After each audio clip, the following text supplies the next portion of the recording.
আমার অনেক ইচ্ছা ছিল ছোটকাল থেকে আমার আব্বা আম্মু মাদ্রাসায় ভর্তি করাবেন। হ্যাঁ, আমাকে মাদ্রাসায় দেওয়ার পর উস্তাদরা মেহনত করে অনেক সাধনা করে আমাকে এই পর্যন্ত আনছেন। আল্লাহ পাক আমাকে আনছে।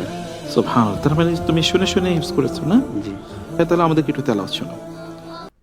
وقال الذين كفروا لا تسمعوا لهذا القرآن والغوا فيه لعلكم تغلبون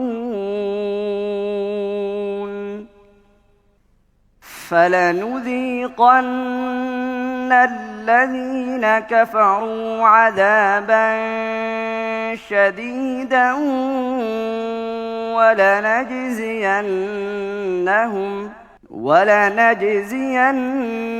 ولنجزينهم أسوأ الذي كانوا يعملون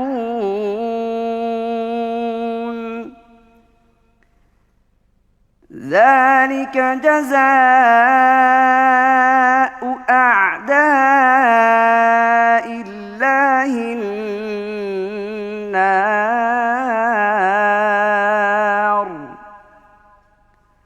لهم فيها دار الخلد جزاء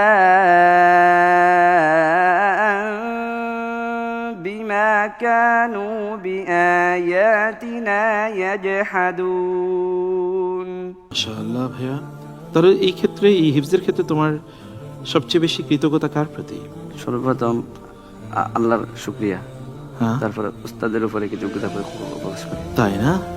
তাহলে ওস্তাদের জন্য একটা দোয়া করো তো। আমি দোয়া করি যে উস্তাদরা আমাকে এত কষ্ট করে এই পর্যন্ত নিয়ে আসছে, ওই উস্তাদদেরকে আমি যখন কাল হাসরের ময়দানে জান্নাতে যাব, যদি আল্লাহ আমাকে যোগ্যতা দান করে ওই সময় যাতে আমি তাদেরকে জান্নাতে নিয়ে যেতে পারি। আল্লাহ তৌফিক দান করুন। আল্লাহুম্মা আমিন। আল্লাহ তাআলা তোমাকে কবুল করে নিন, তোমার ওস্তাদদেরকে আল্লাহ তাআলা কবুল করে নিন। আমিন।